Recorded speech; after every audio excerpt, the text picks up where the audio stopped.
Isip ko litong-lito,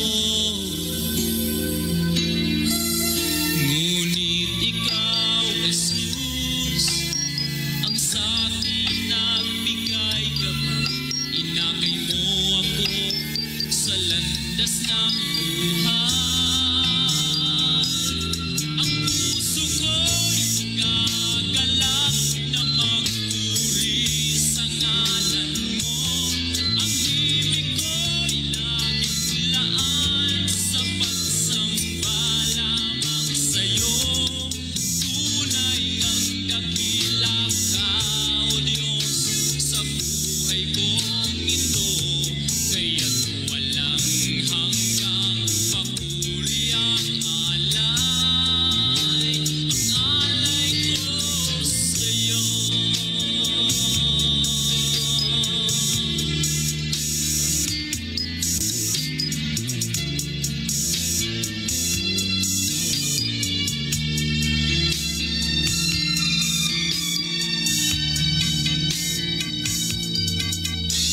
Ang buhay ko ngayon, payapa at mayroong Purihin ang pangalan ng ating Panginoong Jesucristo, mga kapatid at mga kaibigan. Sa himig po na inyong napapakinggan ay muli pong sumasaimpapawid ang programang Si Jesus ang Buhay na Pag-asa.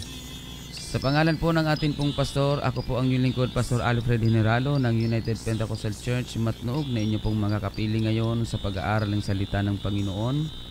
Magandang umaga po sa bawat isa sa atin sa pangalan ng Panginoon. Nawa kayong lahat po ay nasa mabuting kalagayan ngayon, saang probinsya, saang lugar mo po kayo naroon ngayon sa buong probinsya ng Sorsogon at Masbate, dyan po sa Ticao Island, dyan po sa Samar, at maging dyan po sa Kapol. Magandang umaga po sa inyong lahat, mga kapatid at mga kaibigan. Maganda pagpalang Lunes sa bawat isa sa pangalan ng ating pong Panginoong Jesucristo. Amen. Kung kayo po ay mayroong mga katanungan o kaya ay nais niyo pong send ng request para sa panalangin, tawagan niyo lamang po ko sa CP number 0967-364-7164 0967-364-7164. Yan po ang aking contact number, mga kapatid. Amen. At patuloy nating pinapasalamatan sa Panginoon sa kanya pong kabutihan at patuloy na gabay at patnubay sa atin po, sa bawat isa. Amen. Praise God. Pagbati po sa lahat ng atin pong mga kapatiran dito po sa United Pentecostal Church Bulan. Amen. Sa tatlong congregation na pinangasiwaan po ng atin pong pastor. Ang congregation po dyan sa Magsaysay, ang congregation po dyan sa Santa Remedios, at maging dyan po sa Iquirino. Magandang umaga po sa lahat ng ating pong mga kapatiran dito po sa bayan ng Bulan. Amen. Pagpalain po kayong lahat ng ating Panginoong Jesucristo, mga kapatid. Praise God. Amen. At pagbati din po sa ating pong pastor, Pastor Randy Rosare, Pastora Maricar. Magandang umaga po sa inyo. Pagpalain po kayo ng ating pong Panginoon kasama ang inyong buong pamilya. Amen. Ang gabay at patnubay naway sumainyo po sa biyaya ng ating pong Panginoon. Praise God. At ang ating pong pastor sa kanila pong pagbiyahe ngayon papuntang Lucena, pagpalain po kayo ng Panginoon at proteksyonan po kayo ng Diyos sa inyo pong pagbibiyahe. Amen. Praise God. At pagbati din po sa lahat ng atin pong mga kapatiran sa United Pentecostal Church Matnog. Amen. Pinangangasiwaan din po ng inyong lingkod. Amen. Pagbati po sa mga kapatiran po natin dyan sa Manurabi, dyan po sa sentro ng Matnog, at maging dyan po sa Kalintaan. Magandang umaga po sa inyo. Amen. Pagpalain po kayong lahat ng Panginoon. Magpatuloy lamang po tayo sa paglilingkod sa Diyos hanggang sa kanyang muling pagbabalik. Mga kapatid, malapit na po ang muling pagbabalik ng atin pong Panginoon. Kaya kailangan po natin magtumibay, magpakatatag. Amen. Sa paglilingkod sa Panginoon. Pagbati po sa atin pong mga Facebook Live viewers. Magandang umaga po, Sister April Santos. Amen. Pagpalain po kayo ng Panginoon sa inyong pakikinig at panunood. Maging kay Sister Margie Guitan Isiha, dyan po sa Santa Remedios. Pagbati din po kay Nanay Puring, Tatay Jose, at sa Guneo family, Isiha family at Soledad family. Magandang umaga po sa inyo. Pagpalain po kayo ng Panginoon. And also Sister Marilyn Wagas Ayok, pagpalain po kayo ng Diyos sa inyo pong panunood. Sister Beth Renila, amen. Sister Angelita Ligoro, Sister Christy Disoyo, pagpalain po kayo ng Panginoon sa inyo pong panunood, amen. And Ninong Jerry Guliena, dyan po sa Santa Remedios. Brother Andy Orozco, Sister Angelita Ligoro, Sister Laura Gumban, dyan po sa Barangay Lahong. Pagpalain po kayong lahat sa inyo pong panunood sa ating pong programa, Si Jesus ang Buhay na Pag-asa. Pagbati din po sa atin pong mga kapatiran, amen, praise God, sa dyan po sa Barangay Biton, Magallanes, dyan po sa San Juan Daan. Magandang umaga po sa inyo. Sister Regine Chuji, amen, and Ninang Wilma Bombani, dyan po sa UPC Italy. Sister Christine and Sister Cherry Ikeda, dyan po sa UPC Gifu, Japan. Pagpalain po kayo ng Panginoon. Thank you so much for being with us. Amen. Pagpalain po kayo ng ating Panginoon. Narito po ang aking kasama, Brother Raymar, para sa inyo po ay bumati, mga kapatid. Amen. Good morning po sa lahat ng nanonood at nakikinig sa programang Si Jesus ang Buhay na Pag-asa. Purihin po ang pangalan ng ating Panginoon at pagbati maging sa mga kapatiran natin sa congregation ng UPC Bulan, UPC Iquirino at Magsaysay. Pagpalain po kayo ng ating Panginoon at maging sa mga kapatiran natin dyan sa Barangay Aquino na patuloy na sumusubaybay araw-araw sa programang ito, sa buong Gotis family, kala Sister Erlinda, kala Brother Pando, at sa buong sambahayan nila. Pagpalain po kayo ng ating Panginoon. Maging kala Brother Louie at Sister Rosie, kala Brother Chari, kala Brad Ente, Ate Marjorie at sa Asuela family. Patuloy kayong pagpalain ng Panginoon sa inyong kasigasigan sa pakikinig ng programang ito. Purihin po ang pangalan ng ating Panginoon. Amen. Salamat sa Diyos sa bawat isa po na patuloy na sumusubaybay sa atin pong programa. Lalo na po sa lahat ng ating mga giliw na taga-subaybay, sa lahat ng mga kababayan natin na marahil ngayon ay nakikinig sa kanila pong mga radio. Amen. Maraming salamat po sa inyong pagsubaybay. Pagpalain po kayo ng ating pong Panginoon. Amen. Praise God sa lahat ng mga taimtim o lihim na nakikinig sa programang ito sa kanilang radio. Magandang umaga po sa inyo. Thank you so much for listening. Amen. Salamat po sa oras at panahon na inyo pong iginugugol para makinig ng mga salita ng Panginoon. Sister Sinaida Doctolero, good morning. Sister Crisita Bugayong and Brother Larry Gracila, pagpalain po kayo ng ating Panginoon sa inyo pong panunood. Amen. Praise God. Sa pagkakataong ito, mga kapatid, tayo po ay mag-aral na ng salita ng Diyos na kung saan ito ang pinakasentro ng ating pong programa, ang pag-aaral o pagtatalakay ng mga salita ng ating Panginoon. Simulan po natin sa pamagitan ng atin pong panalangin ang atin pong pagtatalakay. Mga kapatid, samahan niyo po kami sa atin pong pananalangin. Dakila at makapangyarihang Diyos, aming Panginoong Hesukristo, maraming salamat po sa magandang umaga na pinagkaloob mo sa amin. Ngayon, salamat po sa proteksyon at pag-iingat, gabay at patnubay sa amin pong habang kami natutulog, Panginoon. Salamat, Panginoon, ang umagang ito ay panibagong blessing, panibagong pagkakataon, 16 and 17. Mga kapatid, ganito po ang ating mababasa. Paano nga silang magsisitawag doon sa hindi nila sinasampalatayanan?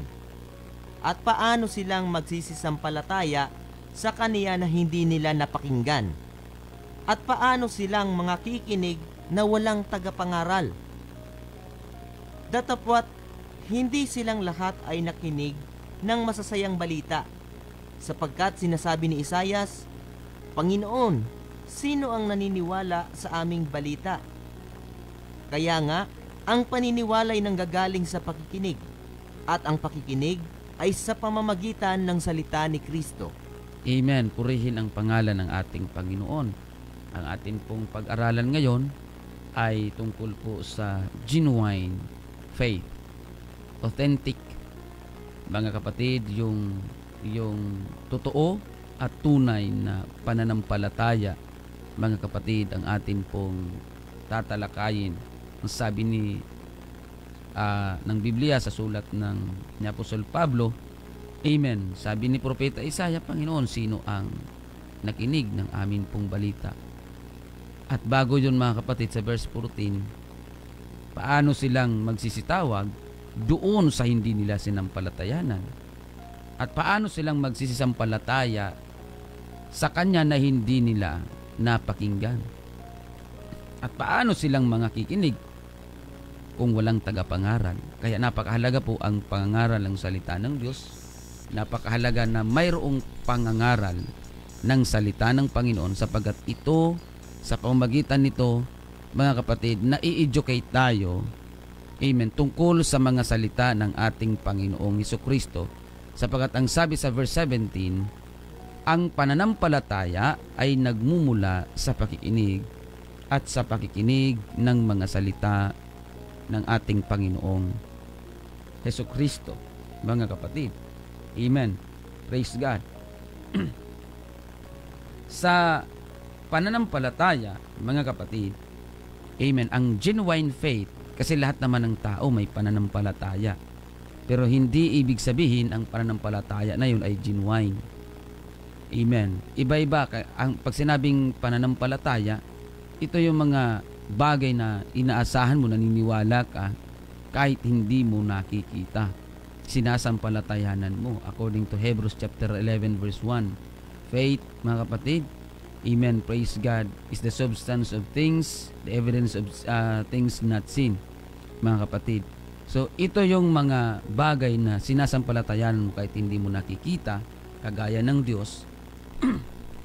Hindi mo siya nakikita, ganun pa man, nananampalataya ka, mga kapatid.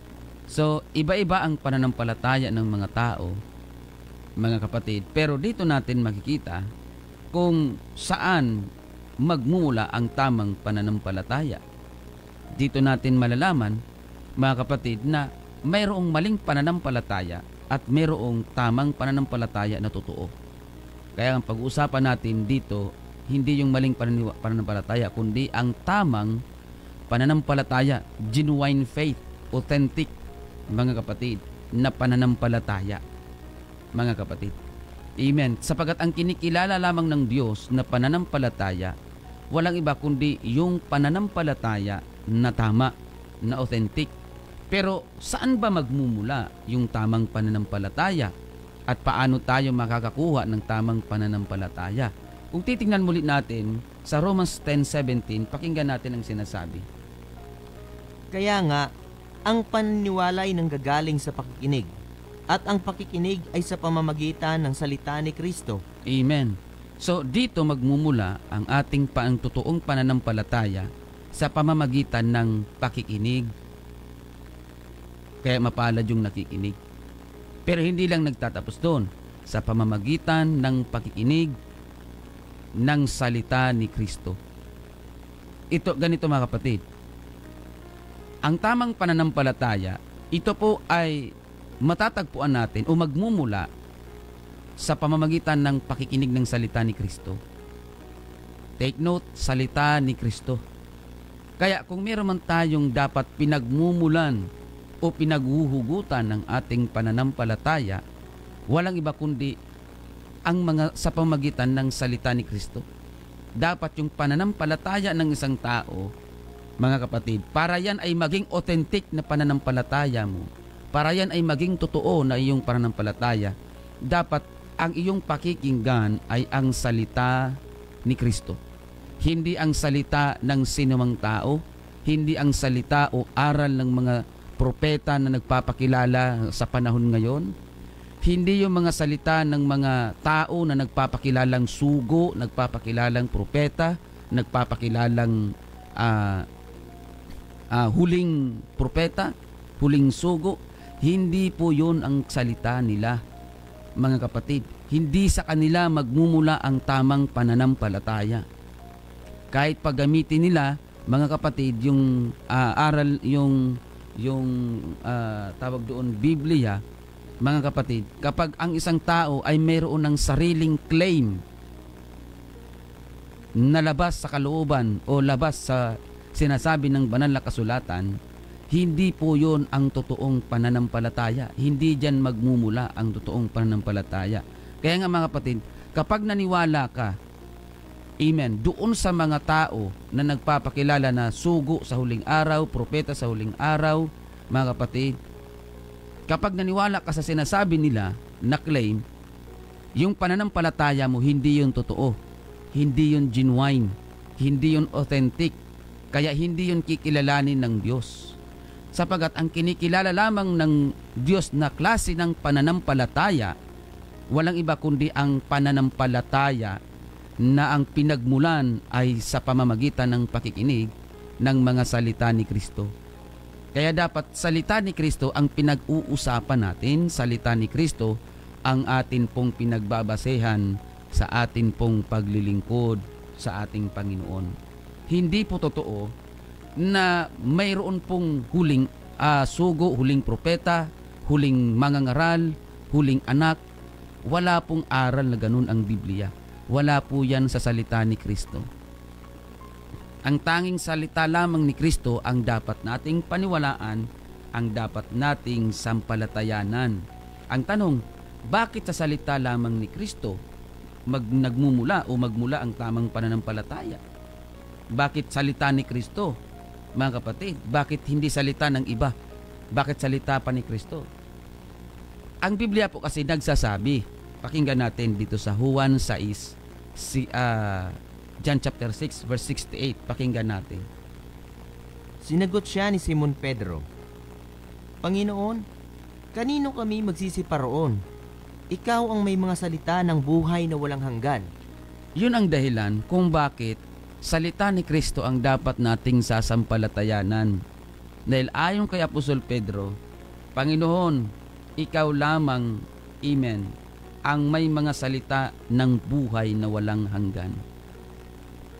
Mga kapatid, unless kung maliban na lang kung ang sasampalatayanan mo ay papunta sa impyerno, mga kapatid. Pero naniniwala naman po ako na lahat ng mga tao ay gusto sa langit, maliban doon sa mga atheismo, mga kapatid. Ang mga atheismo kasi na mga atheist na tao, mga taong hindi naniniwala sa Diyos, mga kapatid, iyon yung pinaka mangmang sa harapan ng Diyos ayon sa Biblia, mga kapatid. Amen. Pero tayo na nananampalataya sa Diyos, gusto natin ng langit. Amen. Pero sino ba ang may salita ng buhay na walang hanggan? Walang iba kundi ang Panginoong Hesukristo lamang. Siya ang may salita ng buhay, mga kapatid. Kaya dapat lamang siya sampalatayanan ang kanyang mga salita. Sapagat ang salita ni Kristo, mga kapatid, kapag ito po ay sinunod ng tao, magkakamit ito ng buhay o magdudulot ito ng buhay na walang hanggan, mga kapatid. Amen. Kaya magiging tama lang yung ating pananampalataya, magiging authentic o genuine yung ating pananampalataya kung ang ating pinakikinggan ay ang salita ni Kristo. Pero kapag ang pinakikinggan mo ay salita na ng ibang tao, mga kapatid, hindi yan authentic na pananampalataya. Peki yan. At hindi yan kikilalanin ng Diyos. Kaya masdan nyo po, yung mga tao na naniniwala sa mga salita ng mga bulaang mga ngaral, bulaang sugo, bulaang propeta sa panahon ngayon, mga kapatid, kung aaralin mo at ikukumpara mo ang kanilang pinaniniwalaan kaysa sa sinasabi ng Biblia, napakalayo sa lungat. Kaya kapag tinanong mo, magagalit sa'yo. Kapag tinanong mo tungkol sa Biblia, walang alam at magagalit sa'yo dahil nakadepende lang sila sa sinasabi ng kanilang propeta o sugo o anuman ang kanilang o anuman ang claim ng spiritual leader na yan. Kaya mga kapatid, para hindi tayo maligaw, salita ni Kristo ang dapat pinagmumulan ng atin pong pananampalataya. At ano pa ang patunay o ang dapat natin maging basehan? Bakit sa salita ni Kristo ang dapat pinagmumulan ng ating pananampalataya? Pakinggan natin ang unang Pedro 2:21 hanggang 22. Sapagkat sa ganitong bagay kayo'y tinawag, sapagkat si Kristo man ay nagbata dahil sa inyo, na kayo'y iniwanan ng halimbawa, upang kayo'y magsisunod sa mga hakbang niya, na siya'y hindi nagkasala o kinasumpungan man ng daya ang kanyang bibig. Amen. Si Kristo, hindi siya nagkasala at hindi nasumpungan man ng daya ang kanyang bibig. Kaya kung ikaw ay mananampalataya, mga kapatid, o kung meron man tayong dapat pagmulan ng ating pananampalataya, dapat doon na sa walang kasalanan. Kasi halimbawa yung mga bulaang propeta ngayon, bulaang mangangaral, bulaang sugo, mga kasalanan yan. Doon na tayo sa walang kasalanan. Walang iba kundi ang Panginoong Jesucristo. At hindi lang yun. Ang sabi sa verse 21, mga kapatid, si Kristo nagbigay siya ng perpektong halimbawa kung paano tayo maglilingkod sa Diyos, mga kapatid. Ipinakita niya sa atin kung paano sumunod, kung paano maglingkod, mga kapatid. Hindi kamukha ng mga bulaang propeta, bulaang sugo ngayon, na hindi nga natin nakita o hindi nga nila naipakita ang tamang pagsunod. Una pa lang. Pero ang Panginoong Hesus, nung siya po ay nagkatawang tao, ipinakita niya, mga kapatid, kung paano maglingkod sa Panginoon. And most especially, kailangan nating sampalatayanan o kailangan ang pinagmumulan ng ating pananampalataya para maging authentic yung ating pananampalataya, walang iba kundi ang salita ng Panginoong Jesucristo, sapagkat siya po ay Diyos na nagkatawang tao. Mga kapatid, kailangan ang pinagmumulan ng ating pananampalataya, walang iba kundi ang Panginoong Jesucristo, kasi siya po ang Diyos na nagkatawang tao. Siya ang author ng ating pananampalataya. Siya ang finisher according to Hebrews, mga kapatid. Amen. Looking unto Jesus, the author and the finisher of our faith.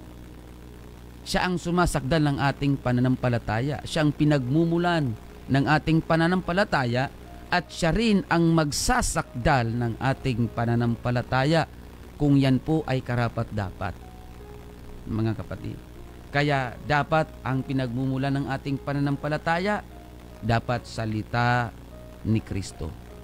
Kasi siya ang author ng ating pananampalataya, siya ang finisher ng ating pananampalataya, mga kapatid. Romans 14:11, mga kapatid, pakinggan natin. Sapagkat nasusulat, buhay ako, sabi ng Panginoon. Sa akin ang bawat tuhod ay luluhod, at ang bawat dila ay magpapahayag sa Diyos. Amen. Ito po ay quote ni Apostol Pablo, mga kapatid, galing sa hula o sa sulat ni Propeta Isaias. Mga kapatid, ito po ay quote ni Apostol Pablo. Amen. Nang sabi doon, ang bawat tuhod ay luluhod sa nag-iisang Diyos. Bawat dila ay magpapahayag sa Diyos. Ang Diyos po, ang tunay na Diyos ang nagsabi nito. Pero, Kinote ito ni Apostol Pablo. Si Pablo po ang nagsulat ng Roma. Aklat ng Roma. Pero pagdating sa Philippians chapter 2 verse 10, dito natin makikita yung conclusion ni Apostol Pablo kung sino yung Diyos na nagpahayag na bawat tuhod ay luluhod, bawat dila ay magpapahayag. Pakinggan natin ang Philippians chapter 2 verse 10.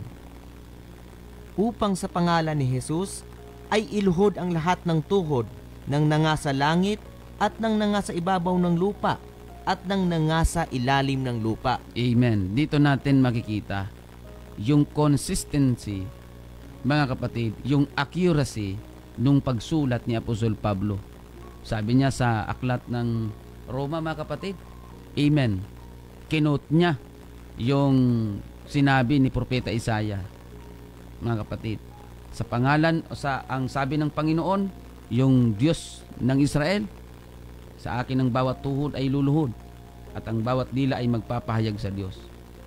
At ang statement naman ni Apostol Pablo sa Philippians chapter 2 verse 10, sa pangalan ni Jesus, sa pangalan ni Jesus, iluhod ang lahat ng tuhod ng nangasa langit, lahat ng nilalang na may tuhod sa langit, luluhod dyan sa pangalan ni Jesus.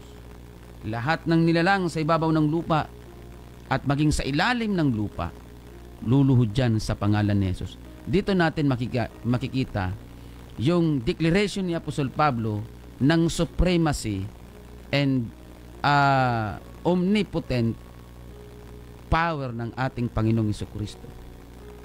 Kaya nga, mga kapatid, kailangan yung pinagmumulan ng ating pananampalataya walang iba kundi sa ating Panginoong Jesucristo, kasi siya po, mga kapatid, yung Diyos na nagkatawang tao, mga kapatid, na mayroong hangarin sa bawat isa sa atin na tayo ay iligtas.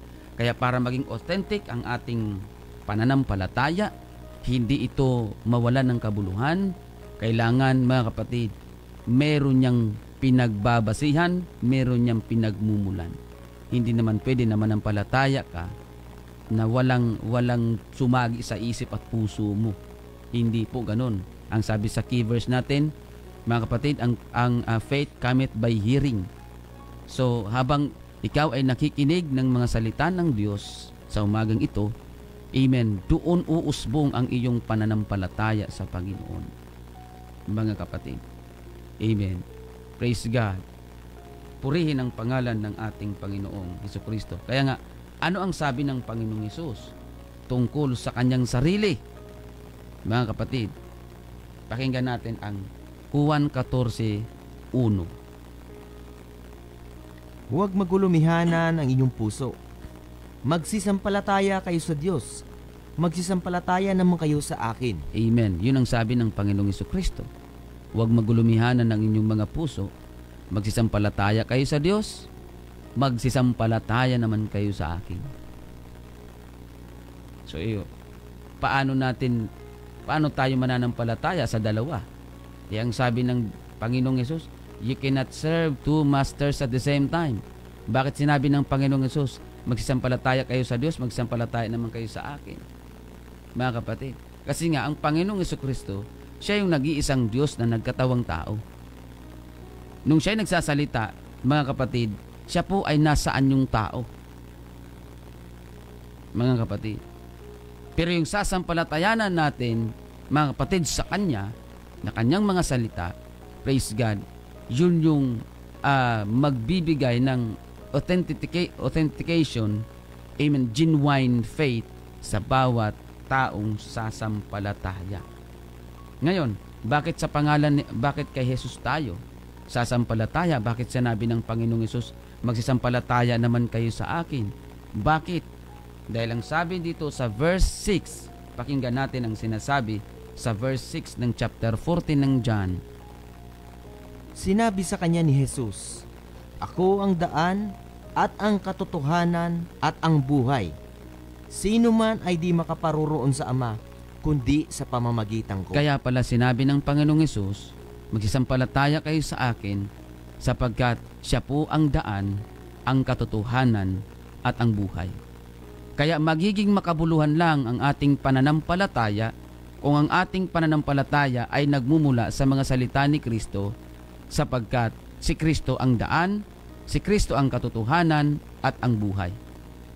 Kapag ang pananampalataya mo ay wala sa salita ni Kristo, mga kapatid, o hindi pinanggagalingan sa salita ni Kristo, mga kapatid, wala ka sa katotohanan, wala ka sa tamang daan, at wala kang buhay na walang hanggan. Hindi naman pwede na mali ang daan na pinupuntahan mo pero buhay na walang hanggan ang dulo. Hindi po yun. At hindi rin pwede na tama ang daan na dinadaanan mo pero wala ka sa katotohanan. Hindi rin po pwede yun. Kapag nasa katotohanan ka, nasa tamang daan ka. At kapag nasa katotohanan ka at nasa tamang daan ka, buhay na walang hanggan ang dulo ng iyong pupuntahan. Mga kapatid, sino po ang may mga salita ng buhay na yan? Walang iba kundi ang Panginoong Hesukristo. Kaya nga kami, we are not preaching about religion. We are not preaching about sect. We are not preaching about denomination. We are preaching about the Lord Jesus Christ. Hindi kami nangangaral, mga kapatid, ng relihiyon. Hindi kami nangangaral ng sekta at denominasyon. Kami po ay nangangaral sa pangalan ng Panginoong Hesukristo at ang salita mismo ni Kristo ang ipinapangaral namin. Wala kaming ini-introduce, mga kapatid, sa programang ito na huling propeta, huling anak, huling apo, huling sugo. Wala, mga kapatid. Wala kaming ipinapakilala sa programang ito. Wala kaming itinataas na tao sa programang ito. Wala kaming pangalan na binabanggit dito. Ang binabanggit namin dito na pangalan, walang iba kundi ang pangalan ng Panginoong Hesukristo. Sapagkat si Kristo lang ang may salita ng buhay. Si Kristo lang ang katotohanan. Si Kristo lang ang daan at mayroong buhay na walang hanggan. Yung mga bulaang propeta ngayon, mga bulaang sugo, bulaang mga ngaral, wala yung salita ng buhay. Mga kapatid, ang meron sa kanila, salita ng kamalian, salita ng kasinungalingan, at salita ng kabuluanan. Pero sa salita ni Kristo, meron kang buhay na walang hanggan sapagkat ilalagay ka ng Diyos sa katotohanan at sa tamang daan. Mga kapatid, purihin ang pangalan ng ating Panginoong Hesukristo. Kaya nga, mga kapatid, ang katotohanan ang unang ipinapakilala ng Diyos sa mga tao. Hindi una ang daan. Ang unang ipinapakilala ng Panginoong Hesus sa mga tao ay ang katotohanan. Kasi hindi ka makakasumpong ng tamang daan kung ikaw ay gapos ng kamalian at naalipin ng pandaraya at kasinungalingan ng mga maling aral ng tao. Mga kapatid, kaya nga, para bago ka ng Panginoong Hesus dalhin sa tamang daan na dapat mong lakaran, ang unang ipapahayag sa iyo ng Diyos, ng Panginoong Hesus ngayon, ay ang katotohanan. Sapagkat kailangan mo munang makalaya. Ang sabi ng John chapter 8 verse 32, inyong makikilala ang katotohanan at ang katotohanan ay magpapaalaya sa inyo. Ngayon, pagganap ka ng laya mula sa gapos ng kamalian ng aral, gapos ng kasalanan, ilalagay ka na ng Diyos sa tamang daan at doon ka na lalakad papunta sa buhay na walang hanggan. Hindi man pwede na hindi ka pa malaya mula sa gapos ng kasalanan, kamalian, ilalagay ka na ng Diyos sa tamang daan. Kaya mali po yung, Pastor, langit naman ang pupuntahan natin. Hindi, magkaiba tayong nilalakaran.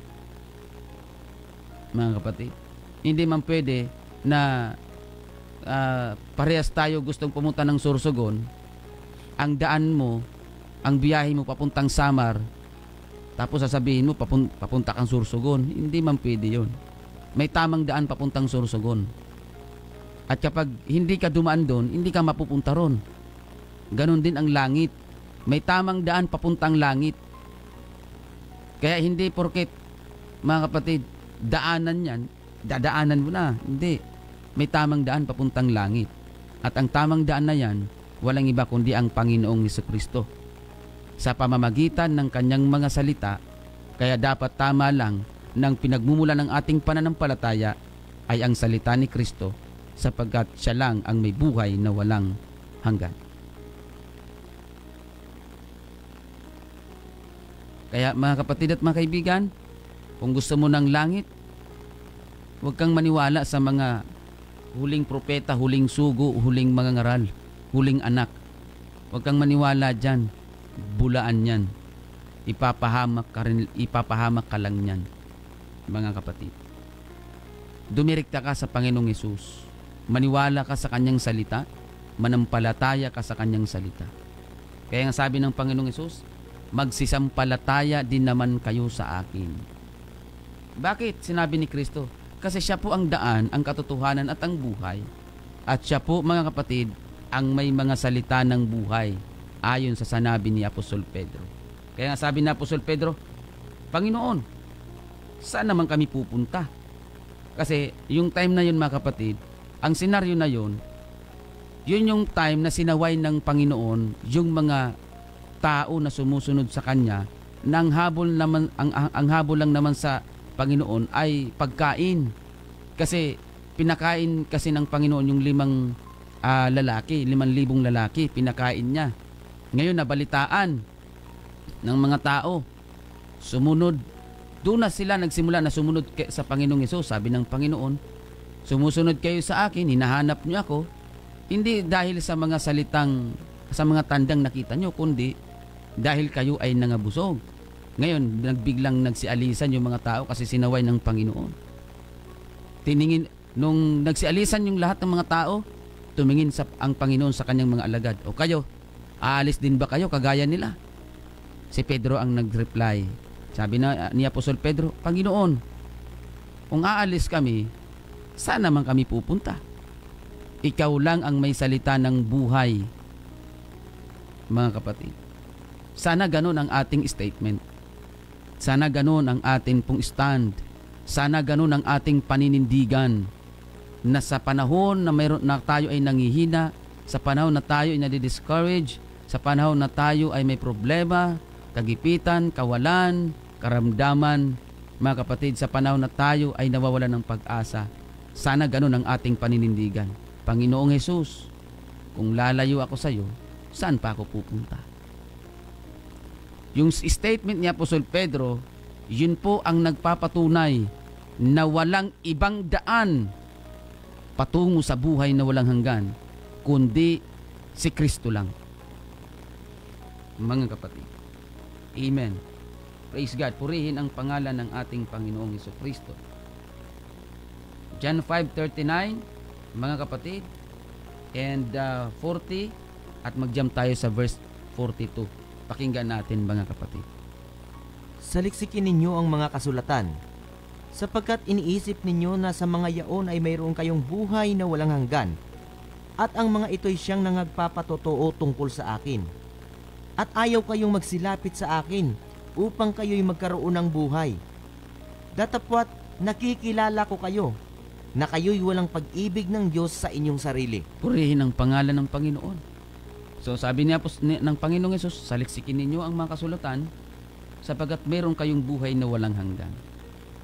So dahil ang Panginoong Hesukristo ang may salita ng buhay, mga kapatid, saan natin makikita, matatagpuan ang kanyang mga salita? Sa pamamagitan ng Biblia. Dito nakapaloob ang mga salita ni Kristo, mga utos ni Kristo, na sinunod ng mga apostol at ipinagpatuloy ng mga apostol. Kaya mga kapatid, amen, ang sabi niya ng Panginoong Hesus, ayaw ninyong magsilapit sa akin upang kayo'y magkaroon ng buhay. Ang ibig sabihin nito, mga kapatid, bakit hindi kayo lumapit sa akin para magkaroon kayo ng buhay na walang hanggan? Mga kapatid, pero ito ang problema. Sabi niya ng Panginoon, datapwat, parang sabi niya, ang ibig sabihin ng Panginoon, bakit hindi nyo subukan na lumapit sa akin para magkaroon kayo ng buhay na walang hanggan? Kaya datapwat, sabi ng Panginoong Hesus, kilala ko kayo. Kayo'y walang pag-ibig ng Diyos sa inyong sarili. mga kapatid. Kumbaga, may mga tao nung panahon na yon, kahit pa pala nung panahon na yon, may mga tao na walang pag-ibig sa Diyos para sa sarili nila. Kahit ngayon mga kapatid, ang daming tao walang pag-ibig sa Diyos. Saka lang naaalala ang Diyos pag may rimalaso na, pag may karamdaman na, pag 50 na naswero ang nakakabit sa katawan niya. Saka lang maaalala ang Diyos pag lantang gulay na, pagka wala ng wala ng kapasidad para lumakad. Mga kapatid, ayaw ng Diyos na ganun. Habang malakas pa tayo, lumapit ang tayo sa Panginoon, sapagat siya lang may salita ng buhay. Purihin ang pangalan ng Panginoon. Bakit? Kaya sabi ng Panginoon, ba't hindi kayo lumapit sa akin? Sabi ng Panginoon, ba't ayaw nyo lumapit sa akin? Para magkaroon kayo ng buhay. Parang, kumbaga sa Bicol pa, inaagyat kita sa Diyos. Inaagyat kita sa Diyos na magrani sa Kanya. Kaya nga sabi ng Mateo 11:28, magsiparito kayong lahat na napapagalat, nabibigat ang luba, at kayo'y aking papagpapahingahin. Mga kapatid, kaya ang Diyos patuloy na nagpapaanyaya sa mga tao. Ang problema lang, kilala ng Panginoon ang bawat tao. Wala tayong pag-ibig sa Diyos. Kaya kapatid at kaibigan, ikaw na nakikinig ngayon, hindi aksidente na napakinggan mo to, sapagat hinahanap ng Diyos ang pag-ibig mo sa Kanya. Hindi sapat na banggitin natin, Panginoon, iniibig kita. Patunayan mo. Kailangan nating patunayan ang ating pag-ibig sa Kanya. Kaya yung aral na once you are saved, always saved, manampalataya ka lang, ligtas ka na, mga kapatid, sa demonyo po ang aral na yan. Hindi po magliligtas sa tao yan. Hindi yan totoong aral. Kasi ang totoong nagmamahal, mga kapatid, may ginagawa yan. Mga kapatid, kaya kung totoong mahal mo ang Diyos, then prove your love for God. Dahil nung ang Diyos, ang Panginoong Hesus ay umibig sa atin, pinatunayan niya ito na pag-ibig niya sa atin. Amen. Purihin ang pangalan ng Panginoon. Bakit kay Kristo tayo lalapit? Mga kapatid, dahil ang sabi ng Aklat ng Mga Gawa 4:12, pakinggan natin ang sinasabi, mga kapatid. At sa kanino mang iba ay walang kaligtasan, sapagkat walang ibang pangalan sa silong ng langit na ibinigay sa mga tao na sukat nating ikaligtas. Mga kapatid, walang ibang pangalan na ibinigay sa silong ng langit na sukat nating ikaligtas. Jesus lamang. Mga kapatid, wala na pong iba. Jesus lamang ang ibinigay, sapagkat yun po ang totoong pangalan ng Diyos na magliligtas sa tao. Walang ibang pangalan na ibinigay sa mga tao, mga kapatid, amen, na sukat nating ikaligtas.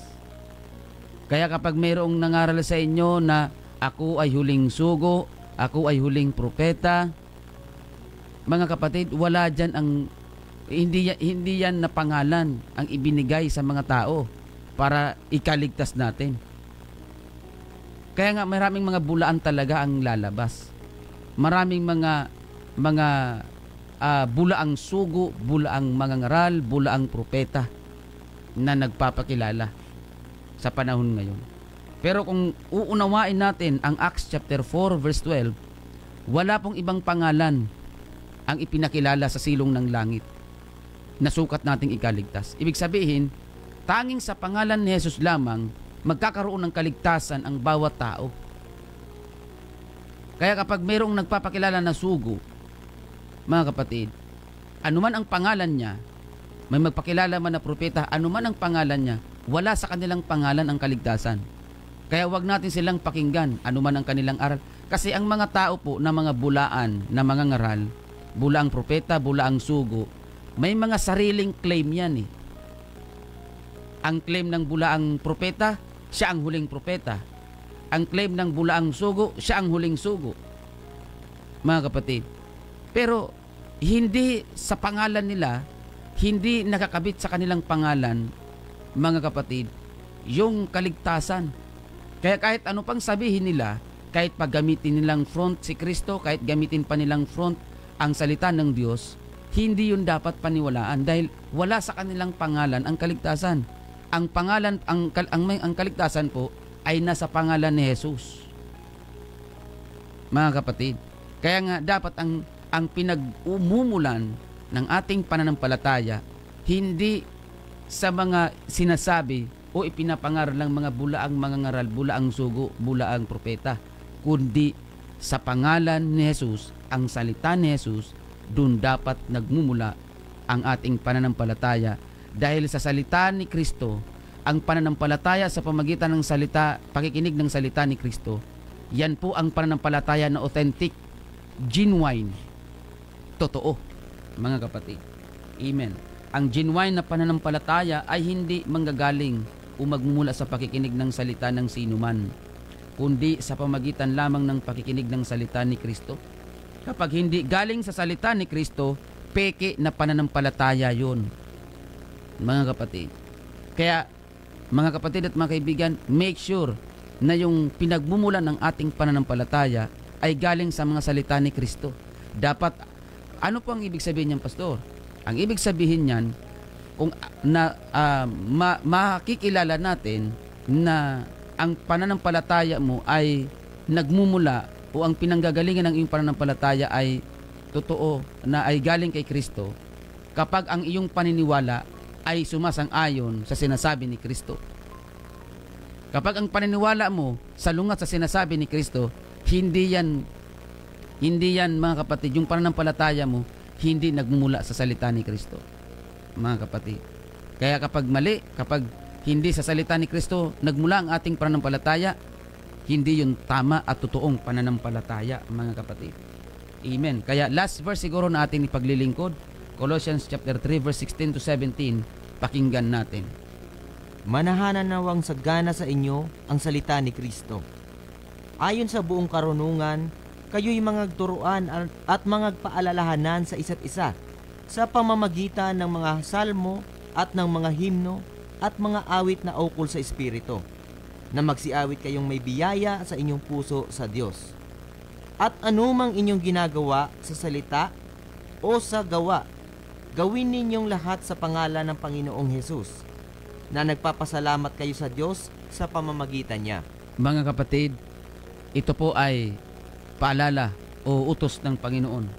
Manahanan nawang sagana sa inyo ang salita ni Kristo. Sa pamagitan ni Apostol Pablo, mga kapatid, ito po ay paalala sa atin. Ang manahan sa atin ng sagana ay ang salita ni Kristo. Hindi po ang salita ng sino mang tao na nagpapakilala na huling sugo, huling propeta, huling mangaral. Ang dapat manahan sa atin, hindi salita ng sino mang tao, kundi ang salita mismo ng ating Panginoong Hesukristo, mga kapatid. Kapag ang buhay natin ay pinananahanan ng mga salita ni Kristo, may payo si Apostol Pablo. Anumang ating ginagawa, sa salita o sa gawa, gawin nating lahat sa pangalan ng Panginoong Jesus. Kaya nga ang totoong Kristiyano, ang sentro ng buhay niya si Kristo, hindi ang aral ng sino mang tao. Hindi po 'yun, mga kapatid. Amen. Praise God. May mga aral kasi sa panahon ngayon, marami tayong namamasdan na ang kanilang sentro ng kanilang aral nakasentro lang sa isang tao. Pero kami, sa tulong at biyaya ng Panginoong Hesus, ang sentro ng aming pinaniniwalaan, walang iba kundi ang aral ng ating Panginoong Hesukristo. Kaya mga kapatid at mga kaibigan, ang authentic na pananampalataya, ang totoong pananampalataya, yan po ay galing o magmumula, amen, sa mga salita ng ating Panginoong Hesukristo. Hanggang dyan lamang po, mga kapatid, ang atin pong may paglilingkod ng salita ng Diyos. Kung meron pong pananampalataya na hindi galing sa salita ni Kristo, hindi po genuine yan. Hindi po authentic yan. Peke yan na pananampalataya. Tandaan natin, sa mundo ngayon, marami pong iba-iba po ang sinasampalatayanan ng mga tao. Pero hindi porket nananampalataya ang isang tao, okay na yon. Mga kapatid, amen. Praise God. Tinitingnan pa rin ng Panginoong Hesus ang ating pananampalataya. Kung ang ating pananampalataya ay ang nagmumula sa salita ni Kristo, totoo yan. Authentic yan. Kaya dapat ang paniniwala mo ay galing mismo sa mga salita ng ating Panginoong Hesukristo, mga kapatid, sa mga utos ni Kristo na ipinagpatuloy rin ng mga apostol ang utos ng ating Panginoong Hesukristo. Kaya mga kapatid, pagka hindi galing kung anumang klaseng paniniwala na labas sa salita ni Kristo, hindi po yung tamang pananampalataya. Peke yan na pananampalataya. Kaya tamang sabi ng Mateo 7:21, hindi lahat ng nagsabi sa akin, Panginoon, Panginoon, ay papasok sa karyan ng langit, kundi iyon lamang gumagawa ng kalooban ng Diyos.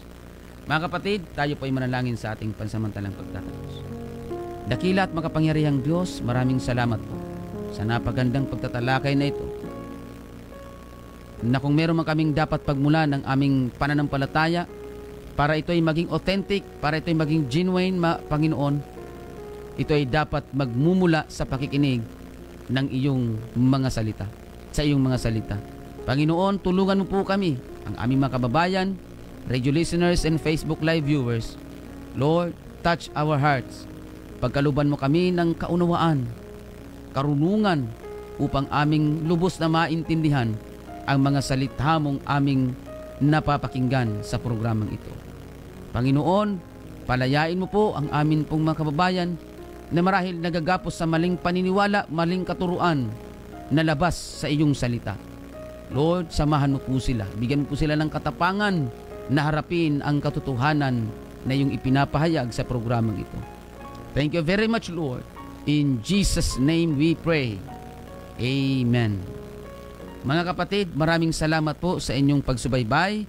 Pagpalain po tayong lahat ng ating Panginoong Hesukristo. Amen. Salamat po sa inyong pong paglalaan ng oras at panahon. Amen. Good morning, Sister Jen Chuji, Sister Giselle Miliano, Reverente. Pagpalain kayo ng ating Panginoon. Salamat po sa inyong pagnunood. At sa lahat po ng mga manunood pa lang, sa lahat ng mga tagapakinig, maraming salamat po sa inyong lahat. Muli, ako po ang inyong lingkod, Pastor Alfred Generalo ng United Pentecostal Church. Ang aking pong CP number 0967-364-7164. 0967-364-7164. Tawagan nyo lamang po kung kayo may mga katanungan. At narito po ang aking kasama, Brother Raymar. Amen. At salamat din po, Paring Box, sa inyo pong technical side. Pagpalain po kayo ng ating pong Panginoon. Lagi po nating tandaan, sa Jesus lamang po ang ating buhay na pag-asa. God bless everyone. Ako